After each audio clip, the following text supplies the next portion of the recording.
No one ever expected to see a dog, much less a K9 officer, diving through the deep blue ocean, cutting to the current like a torpedo. But there he was, a brown and black German shepherd, lean and powerful, his tactical vest marked K9 unit strapped to his muscular frame, swimming with single-minded intensity towards something no one else could see. There were no humans in sight, no boats, no screams, just endless water and silence, pierced only by the subtle hum of currents and the occasional flash of silver as fish darted away. The dog's eyes were wide with urgency. Not panic, but purpose. Something was out there, something that couldn't cry for help. Rocky, that was his name. Not many K9s had assignments like this. But Rocky was like most dogs. He was trained for disaster rescue, sent tracking and tactical support. But this time, he wasn't waiting for a handler's command. This time, instinct took over. 30 feet below the surface, the light filtered in broken shafts, slicing to the water like holy beams. Rocky dove deeper, bubbles trailing from his snout. The deeper he went, the more the world around him changed. Quieter, colder, more still. At first, it looked like driftwood, dark, misshapen, and unmoving. But then the light hit it. A stroller, a baby stroller, half sunk into the seabed, swaying gently with the current like a forgotten relic. It didn't make sense. This wasn't a place where families walked with babies. This was open water. And then Rocky saw it. A small barefoot inside the stroller. A baby, still motionless. Time stopped, even for a dog trained to face death. He kicked hard with his hind legs, darting toward the stroller like a missile. His instincts roared. This baby was still alive. Somewhere deep inside, Rocky could sense it. A faint flutter, a warmth not yet gone.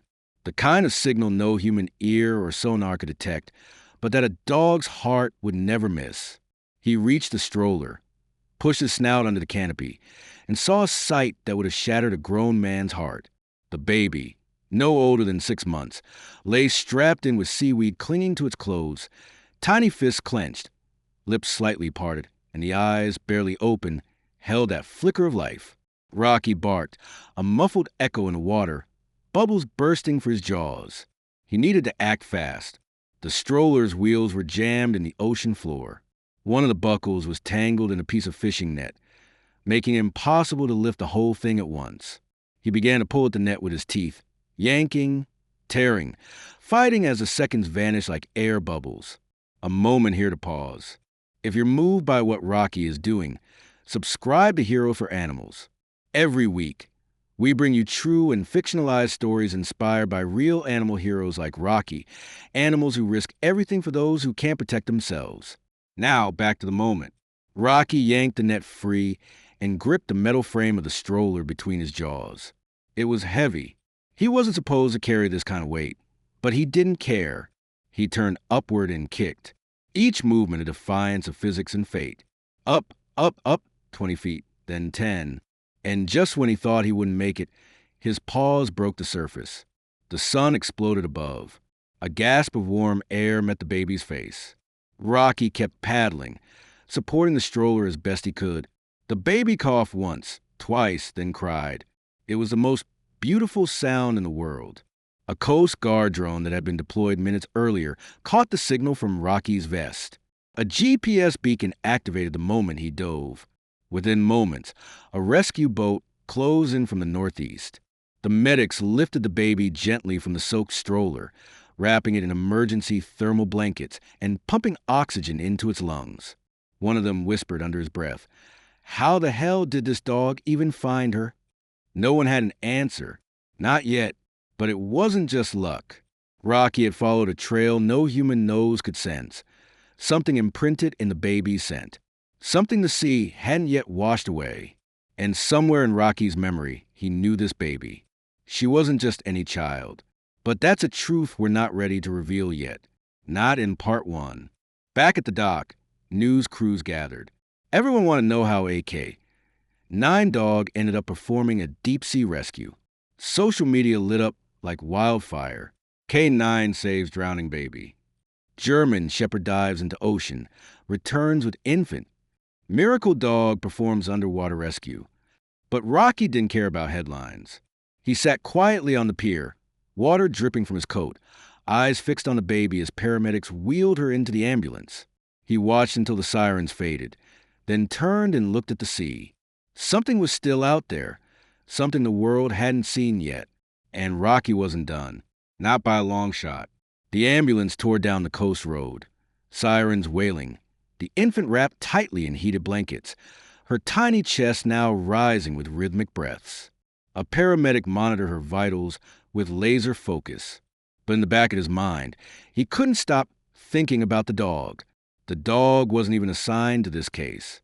Back at the marina, the commander of the local search and rescue unit stood with his hands on his hips, replaying body cam footage from Rocky's GPS-enabled vest. The angle was choppy, water-distorted, but the visual was unmistakable.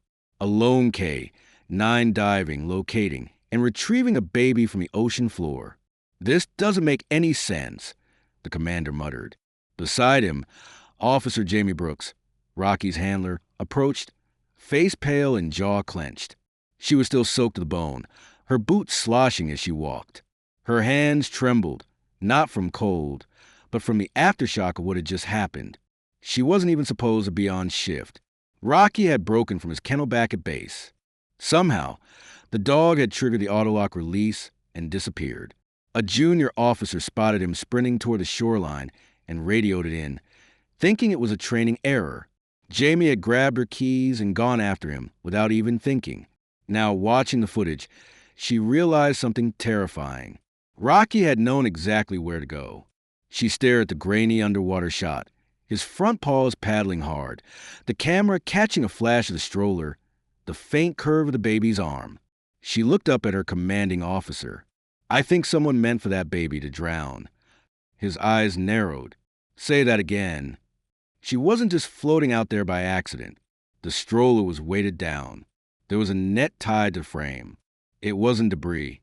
Someone anchored it. The commander rubbed his face. "That's a hell of an accusation."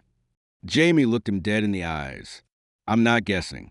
Rocky's nose doesn't lie."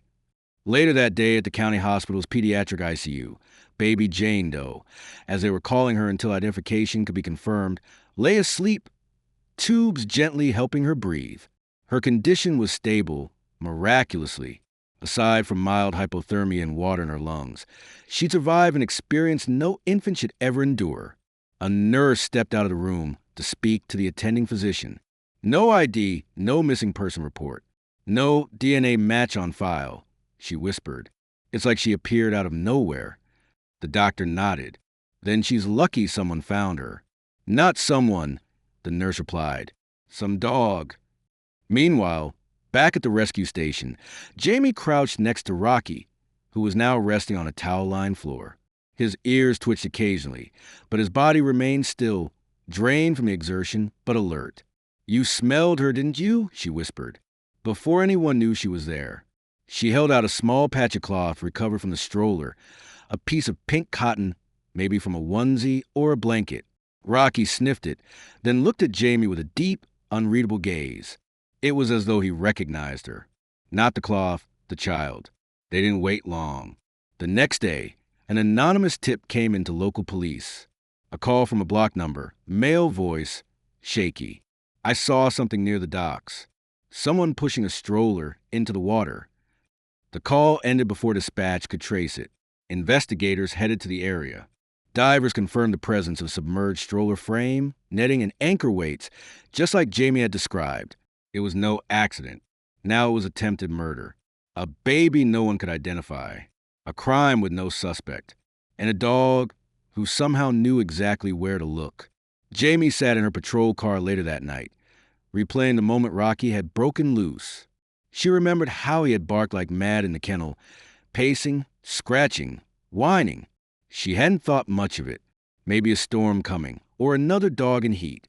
But now, what if Rocky had sensed it from the beginning? Some dogs could detect earthquakes before they hit. Others could sniff out cancer cells. K9s were trained to find cadavers, narcotics, weapons. What if Rocky had sensed fear, or worse, despair? The news spread fast. By the end of the day, Rocky had gone viral. Miracle dog saves infant in underwater rescue. K9 breaks free to find abandoned baby. Hailed as a hero. Baby found alive after dog leads police to Ocean Clue. Social media erupted. Hashtags like hashtag HeroK9, hashtag Rocky Rescue, and hashtag Miracle Baby trended nationwide. Thousands of viewers flocked to the Heroes for Animals channel, where a short highlight reel to rescue had just been uploaded. In the video, viewers watched Rocky leap into the water, disappearing into the unknown, then resurfacing minutes later, pulling with all his might until the baby's form could be seen through the foam. Tears cheered shock. The internet was in awe, but the deeper story hadn't been told yet.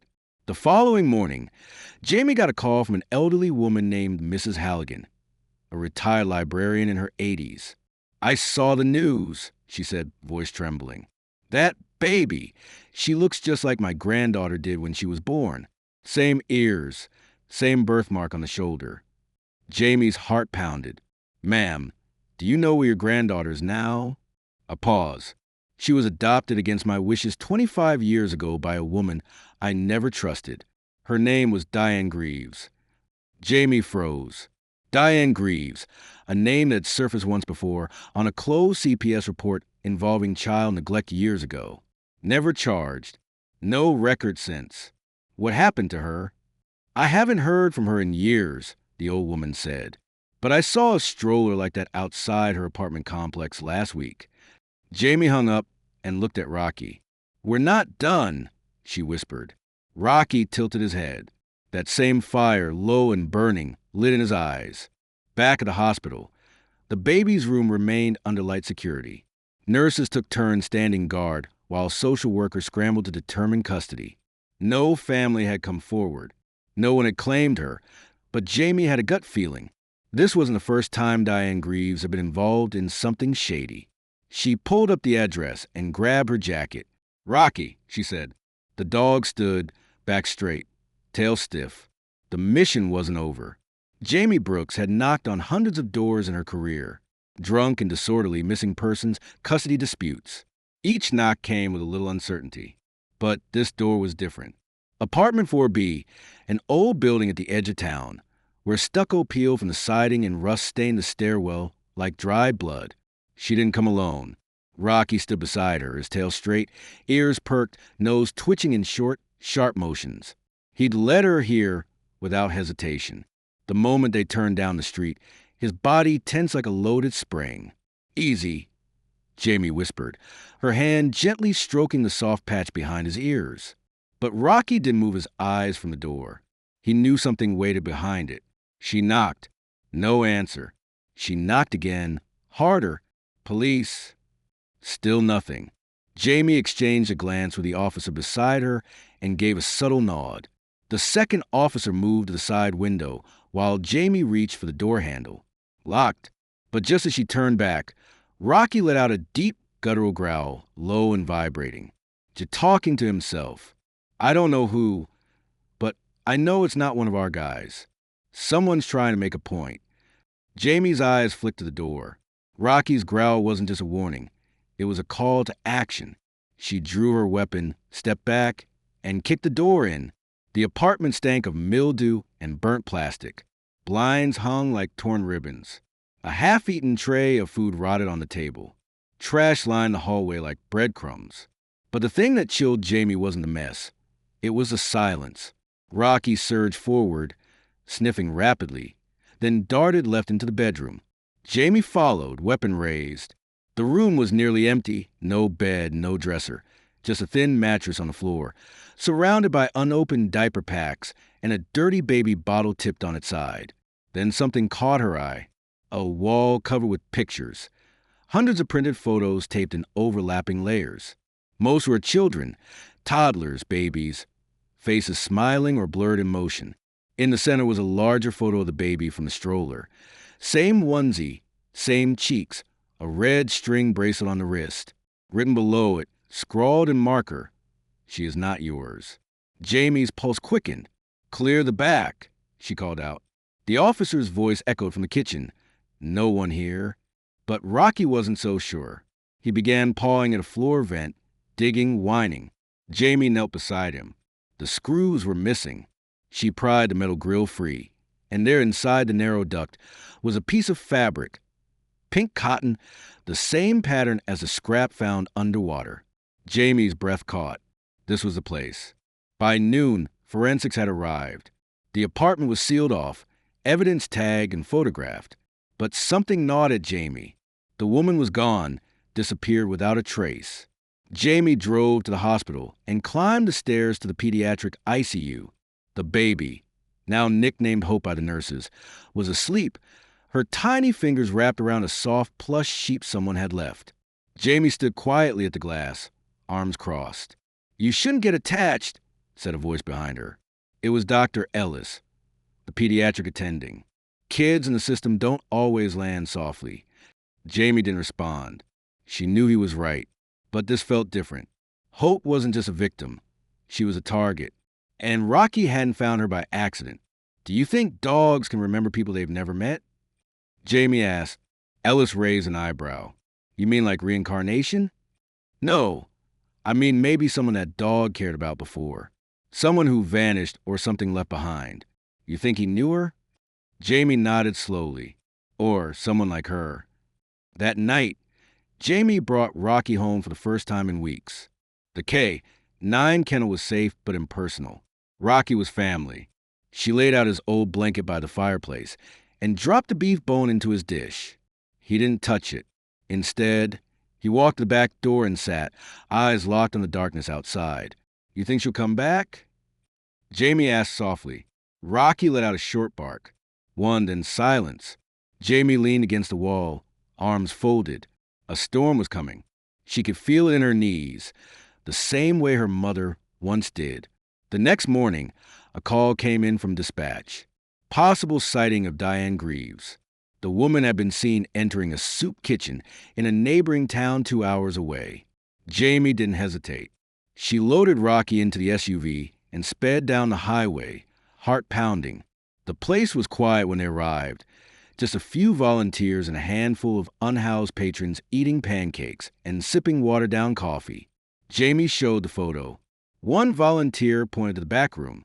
"She came through," said she was looking for someone, looked strung out. Jamie moved fast, Rocky beside her, into the alley out back. They spotted her, disheveled, twitchy, eyes darting like a trapped animal. "Diane Greaves," Jamie shouted. "Police!" The woman turned to run, but Rocky was faster. He bounded forward, curved around her, and stood directly in her path, barking, growling, teeth bared. She stopped cold, raised her hands, sank to her knees. In the interrogation room, Diane refused to speak for the first hour. Then, under the pressure of Rocky's presence and a gentle nudge from Jamie, she broke. "She wasn't mine," she whispered. "I was supposed to deliver her." "To who?" Diane shook her head. "I don't know. I never got their name. Just a number. Cash up front. Told me to bring her to the pier." Jamie's stomach dropped. "You were selling her?" "She wasn't even registered." Diane snapped. No one knew she existed. Jamie's voice dropped to a growl. "But someone did, and they wanted her gone." Diane crumpled. "It wasn't my call. I was just desperate. I didn't think the stroller would sink that fast." Jamie stood, fist clenched. "You left a baby to die." Diane looked up, eyes wet, but she didn't. Her gaze shifted to Rocky. It was him, wasn't it? The dog. He saved her. Jamie didn't answer. She didn't need to. That night, as the sun dipped behind the mountains and the world slowed down, Jamie stood in Hope's hospital room once more. The baby stirred, eyes open, and for a brief moment, just a second, she looked not at Jamie, but at Rocky, who stood quietly at the foot of her bed. She smiled, not a baby's reflexive twitch, but a real, tiny, knowing smile. Jamie's chest tightened. She knew now this wasn't over. Whatever Hope was running from, whatever darkness had tried to swallow her whole, it hadn't given up yet. But neither had they, not Rocky, not Jamie, not anymore. The world outside the hospital buzzed with headlines, hashtags, and morning show interviews. But inside room 214 of St. Clair's Pediatric ICU, time stood still. Hope, the name the nurses had given her, lay tucked under a warm flannel blanket with cartoon sheep dancing across it. She was breathing easier now. Color had returned to her cheeks. But her name wasn't Hope, not really. Jamie Brooks sat by the window, a styrofoam cup of gas station coffee cooling in her hands. Rocky rested beside her chair, his head on her boot, eyes half shut, but ears twitching at every hallway footstep. 2 days had passed since Diane Greaves had been arrested. 2 days, and still, no one had come forward to claim the baby. No family, no parent, no neighbor calling the station. It didn't add up. Someone had tried to erase this child, and they'd almost succeeded if not for Rocky. Jamie sipped her coffee and stared at the digital ID tag hanging from Hope's wrist. Female unknown, 6 to 8 months, found near Bay Pier. Such a cold way to describe a miracle. Detective Reuben Glass was one of those seasoned cops who never got rattled. He was big on facts and allergic to theories without paperwork. So when he knocked on Jamie's office door that morning, his face told her this wasn't going to be a social visit. "We got something from the lab," he said, stepping inside and closing the door. Jamie straightened in her chair. "Talk to me." "DNA match, maternal line." He handed her the folder. "The baby's mother's name is Emily Denvers, registered missing 18 months ago." Jamie blinked. "Wait, Emily Denvers? Wasn't she that teen from the group home?" Reuben nodded. 17 years old, vanished without a trace. Family had no contact. Case went cold after 6 months.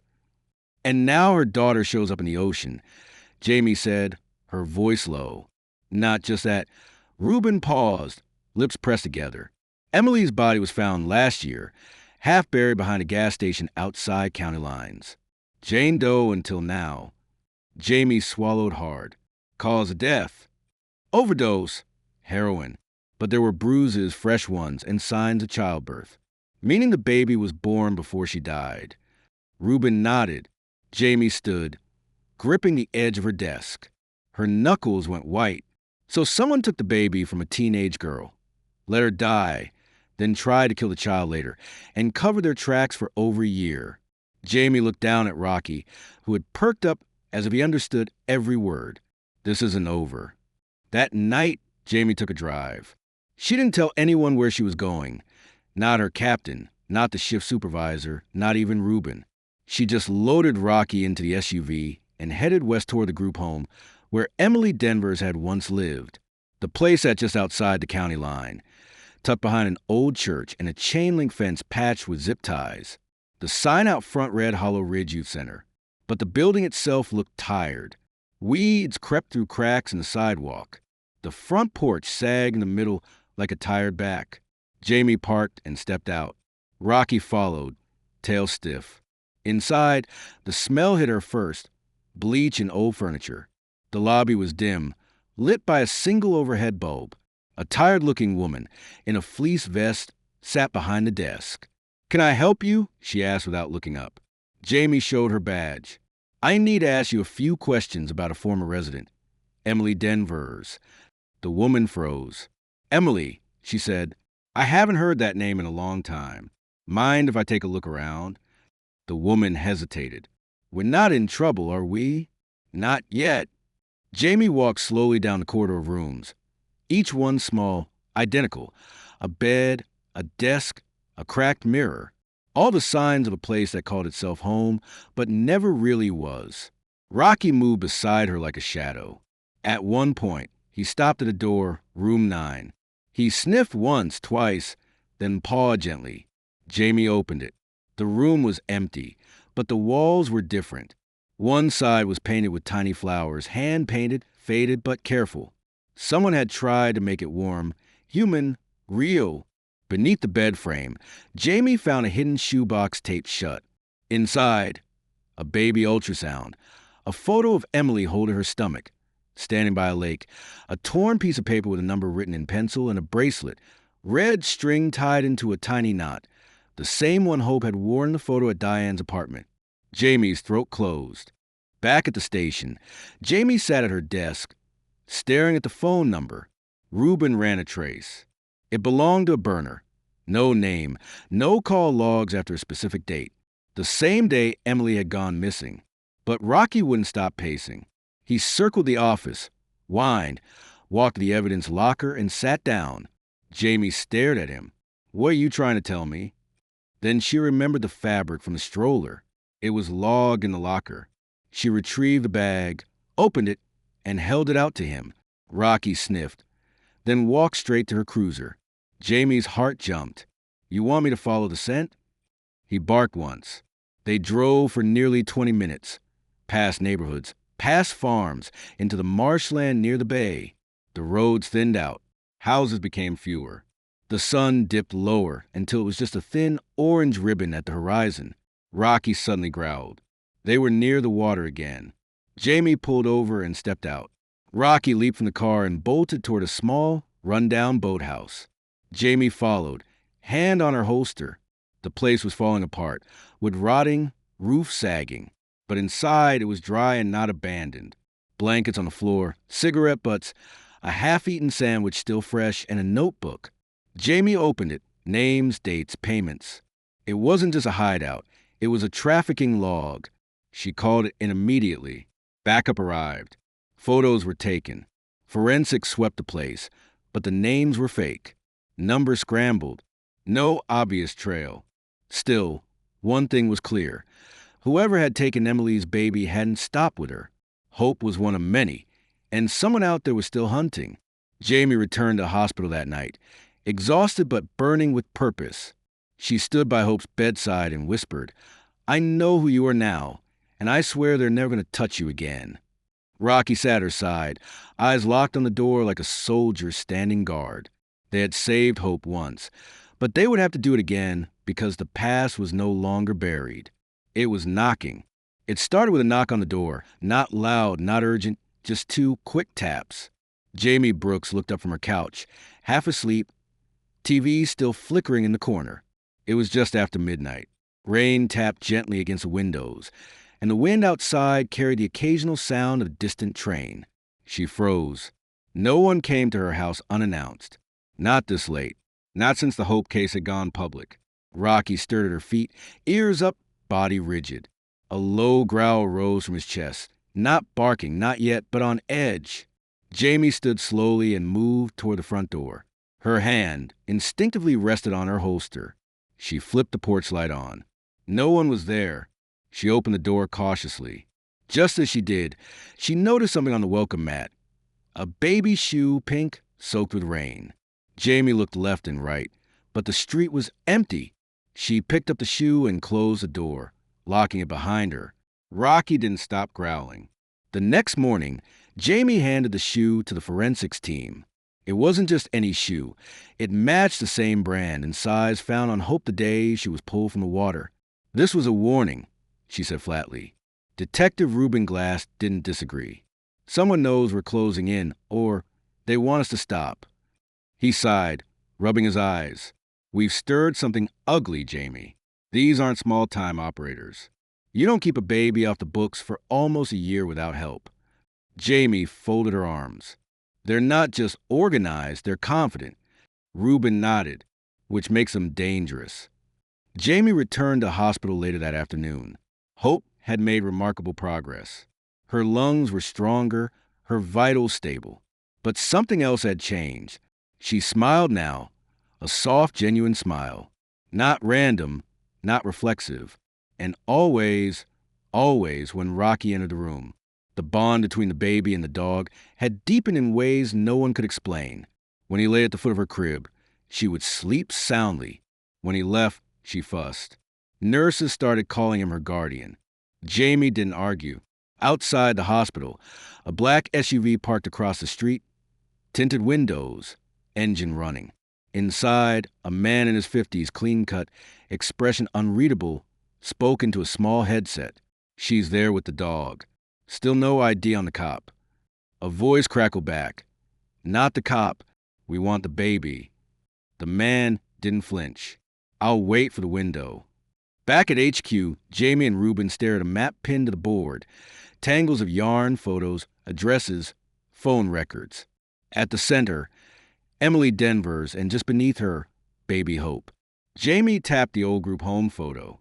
This place was a recruitment point. Emily wasn't the first. Reuben. She's just the one we found. Reuben exhaled. You think they've got more kids out there? I'd bet my badge on it. They had names from the logbook in the boathouse. Dozens, all first names, no last names, no ages, just strange references like Elake, FNAV, second. Jamie suspected it was code. Dates, drop points, initials. But one entry stood out. H. Shepard, N214, see return. Reuben read it aloud. Hope, Shepard, room 214 and see return. Jamie's stomach turned. They're planning to come back for her. That night, Jamie didn't leave the hospital. She stayed with Hope. Rocky stayed, too. The nurses offered her a cot, but she refused. She sat in the recliner beside the crib, sidearm on her hip. Rocky curled under the chair. Hours passed. Wind howled outside. A janitor mopped the hallway. The world outside slowed to a whisper. Then the power flickered once. Twice. The emergency light snapped on with a hum. Jamie shot up. Generator? She asked a nurse rushing past. Whole blocks down. The woman said, trying to stay calm. Could be the storm. Jamie didn't believe in coincidences. She pulled out her phone. No service. Rocky, she said. The dog was already at the door. Tail high, nose flared. He barked once, then bolted into the stairwell. A figure in black moved quietly. Steps measured, hands gloved. He carried a duffel, long, narrow, not medical. He moved with confidence, like someone who'd done this before. As he reached the second floor, Rocky hit him like a missile. The man staggered backward, smashing into the wall, dropping the duffel. It clanged metal inside. Jamie rounded the corner seconds later, gun drawn, hands in the air. The man tried to reach into his coat. Rocky snarled and lunged again, this time locking onto the man's wrist. He screamed, fell to the floor, and didn't move again. Jamie cuffed him, eyes burning. You picked the wrong kid. Back in the room. Hope slept through it all, untouched. Safe. The hospital slowly returned to power. Cops swarmed the building. The duffel contained a tranquilizer gun, duct tape, syringes. Whoever he was, he wasn't planning to kill her. He was planning to take her alive. At the station, under heavy surveillance, the man finally spoke. His name was Colt Mercer, former private contractor linked to black market adoptions overseas. He'd been paid $100,000 to retrieve Hope and deliver her to a third party via private plane from a nearby airstrip. Jamie's blood ran cold. Who's the buyer? Colt smiled. You can't stop it. The girl isn't just some orphan. She's worth more than you know. Jamie didn't sleep that night.